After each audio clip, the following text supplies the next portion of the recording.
Halo guys, sekarang kita bahas untuk soal TO2 nomor 407. Kita mulai ya, beberapa soal akan dibahas. Kita mulai dari soal 52 membahas tentang voltmeter. Jadi di sini ada sebuah resistor dirangkai dengan sebuah voltmeter. Tapi voltmeter di sini memiliki hambatan dalam.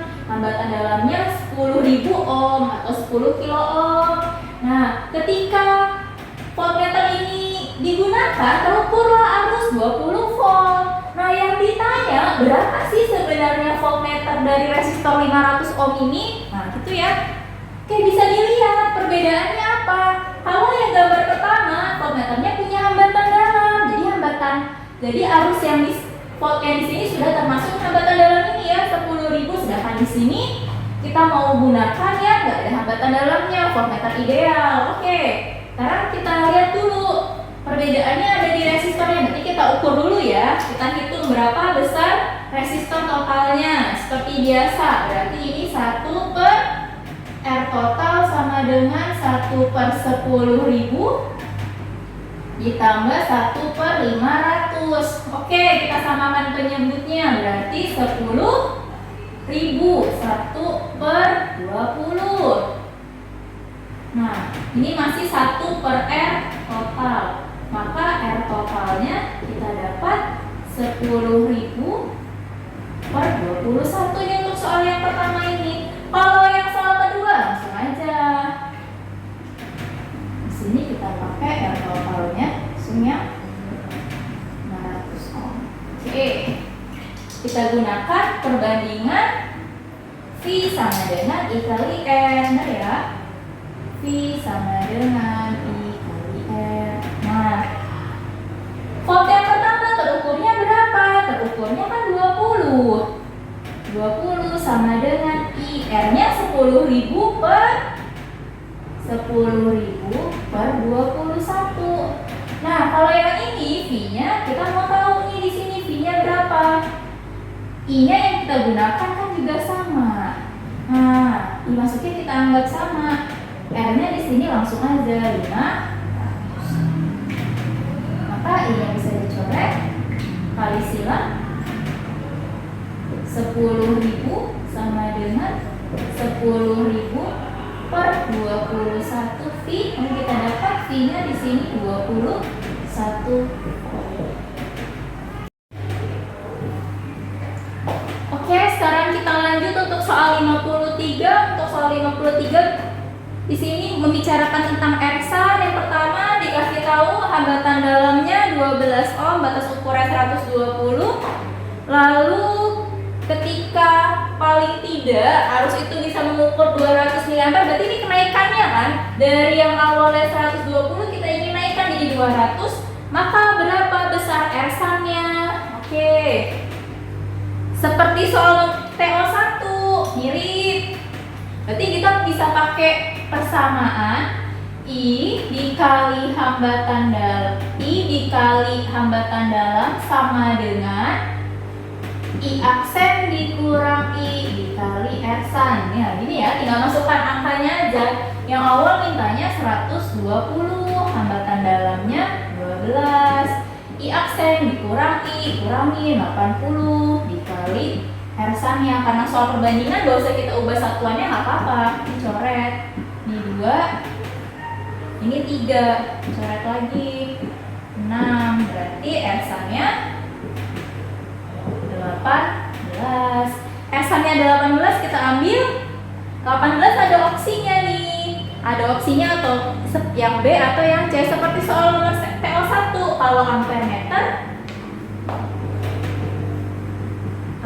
meter kita pakai ya sebesar-besarnya.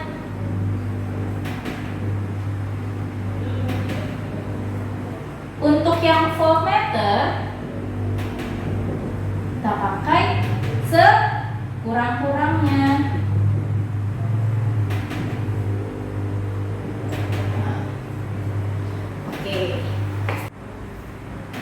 Oke, soal nomor 54. Jadi di sini ada sebuah baterai punya potensial E yang diberi hambatan dalam R dan sebuah resistor variabel R.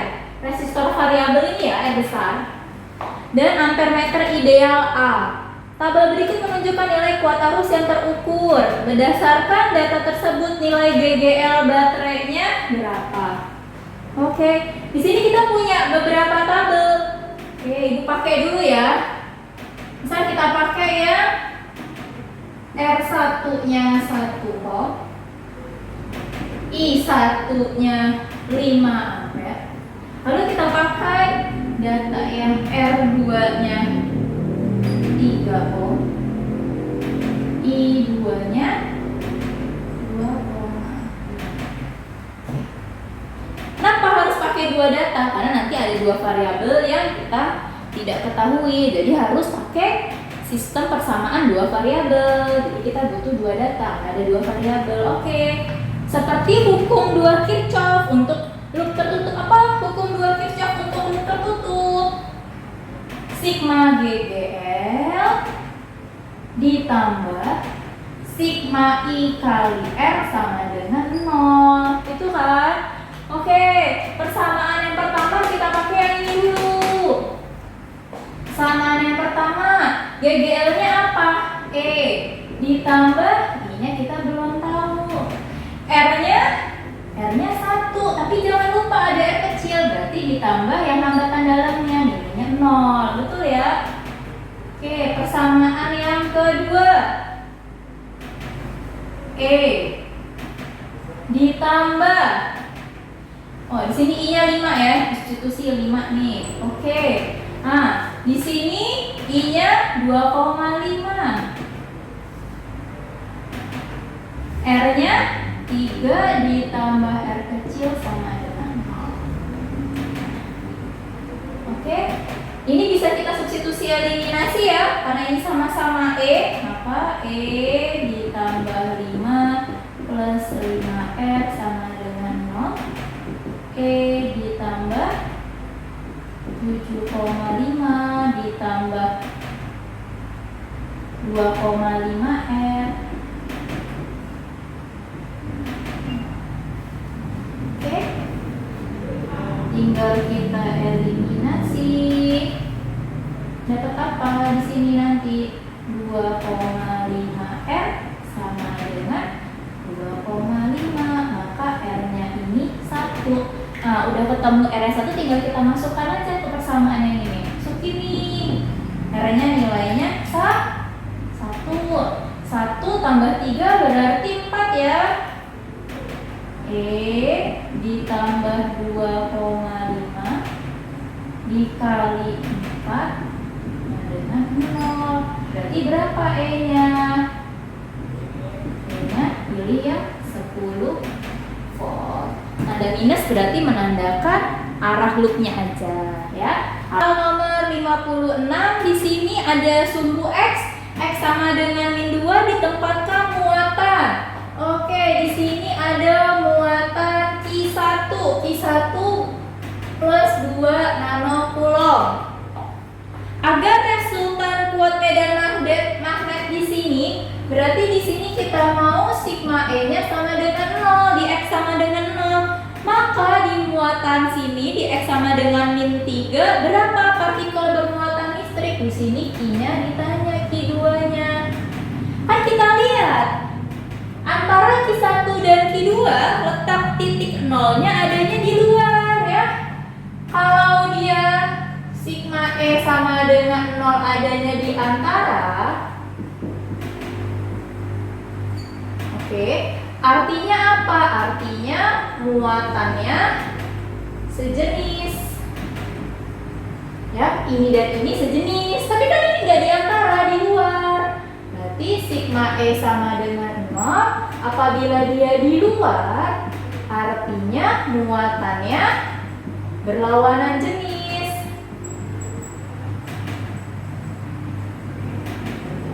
Nah, yang ini positif, berarti Q2 ini haruslah negatif. Jadi kita pilih negatif. Oke.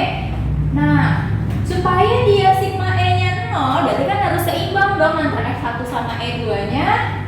E1 sama dengan E2. Ini syaratnya supaya sigma E-nya sama sama dengan 0. Apa rumusnya? Q1 per R1 kuadrat sama dengan Q2 per R2 kuadrat. Di sini kayaknya kita coret aja. Oke, Q1 masukkan nilainya berapa Q1-nya? Q1-nya 2. R1-nya berapa? R1-nya ini ke sini, ini 2 ke 0. Kan 2 kuadrat sama dengan Q2. Berapa nilainya? Kita belum tahu.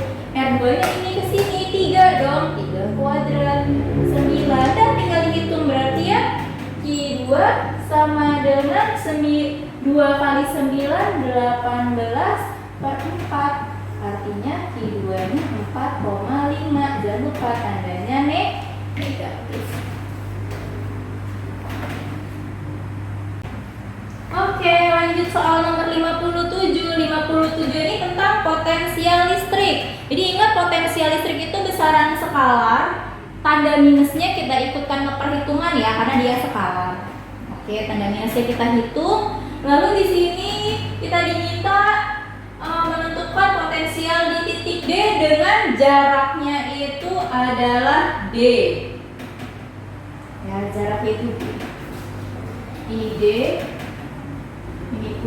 Oke, tinggal kita hitung aja kalau dia skalar langsung. Potensial di D berarti kita jumlahkan potensial di A tambah potensial di B tambah potensial di C. Oke, potensial di A jaraknya D, di C juga jaraknya D. Nah, di sini jaraknya pastilah berapa? D akar 2. Nah, kita jumlahkan saja. Apa rumus potensial? K plus I per D ditambah K minus ya, minus Q per D akar 2 ditambah K Q per D. Kaki D-nya kan sama semua. Berarti K Q per D 1 tambah 1 jadinya 2 kan? Minus 1 per akar 2. Oke, berarti jawabannya ya cendol. Oke, kita bahas soal nomor 58. 58 di sini ada titik A dan B terpisah dengan jarak D-nya 20 cm, lalu ada sebuah garis gaya magnet di mana di soal sudah diberikan ya garis gaya berpangkal dari muatan positif berujung ke muatan negatif. Artinya apa? Artinya potensial A-nya pasti lebih besar dari potensial B. Itu ya. Di kenyataan nomor 2, garis gaya berpangkal pada muatan positif menuju yang negatif. Oke, apalagi yang dikasih tahu? E-nya 40, D-nya 20. Dimana kita tahu rumus E itu kaki per R kuadrat. Rumus V kaki per R. Dari sini kita dapat persamaan apa? Kalau E sama dengan V bagi R. Itu ya. E-nya berapa? E-nya 40. V-nya yang ditanya. R-nya 20 cm. Berubahlah ke meter karena ini kan dalam meter. 0,2 maka kita dapat V-nya 8. Oke, soal nomor 59. Jadi soal nomor 59 ada persegi A, B, C, D. Di masing-masing A, B, dan C ada muatan plus Q ya. Sini plus Q, plus Q, plus Q.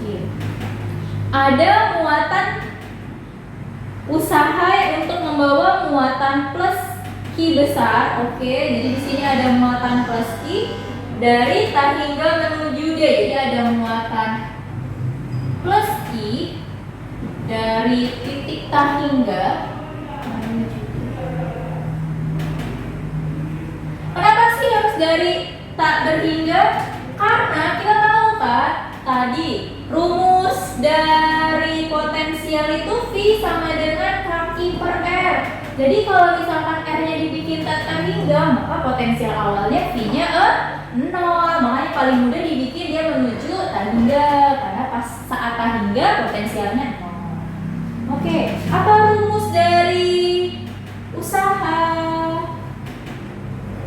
W sama dengan Q dikali V, gitu kan? Nah, Q-nya berapa? Plus Q dikali V-nya, kita jumlahin menuju D. VA, VB, plus VC. Oke. Plus Q. VA-nya berapa? Dari A ke D, berarti kaki per R ditambah VB. VB kan seperti yang tadi, kaki per R akar 2 ditambah VC. VC kaki per R. R-nya di sini maksudnya D ya, diganti D. D. Nah, langsung kita ganti D. Oke, berarti kita langsung dapat W-nya. Kaki D-nya sama semua, kita keluarin. Ki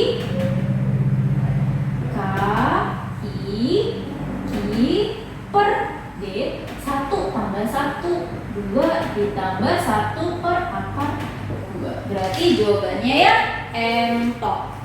Oke, untuk soal nomor 60 di sini analisis kalian. Titik A, B, C di daerah bermedan magnet E. Bermedan magnet E yang homogen. Sebuah partikel Q akan digeser di antara keempat titik tersebut ya. Jadi mau ada muatan Q. Nah, oke. Maka yang mana jawaban yang benar ya? Kemampuan analisis kalian. Coba opsi yang A. A, usaha menggeser Q ke AD. Usaha untuk menggeser Q ke AD lebih besar dari usaha Q ke BD. Berarti kita lihat WAD dia bilang lebih besar dari WBD.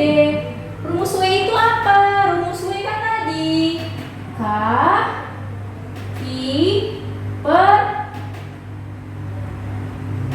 R potensial dikali sama muatannya. Oke, ini AD lebih besar K Q per R BD dikali Q. Kita lihat RAD sama RBD besar yang mana? AD BD, berarti RAD lebih besar dari RBD. Tapi mereka berbanding terbalik ya, sehingga jawabannya apa? Jawabannya yang betul adalah sehingga 1 per RAD pastilah lebih kecil dari 1 per RBD. Nah, jawaban ini salah ya. Nah, betul. Oke. Sama juga untuk yang opsi B. Opsi B dia bilang apa? WAD berbanding lurus katanya, sebanding sama Z. Sementara kita tahu WAD adalah Q per RAD. Di mana RAD ini adalah Z. Jadi W ini bukan sebanding sama Z, tapi sebandingnya sama 1 per Z. Maka ini opsinya salah. Ya. Untuk opsi yang lain silakan kalian analisis. Oke, kenapa jawabannya C? Coba dianalisis ya. Kalau potensialnya kan tadi udah bilang, potensial yang A pasti positif, yang ini negatif karena medannya itu mengalir dari yang positif ke yang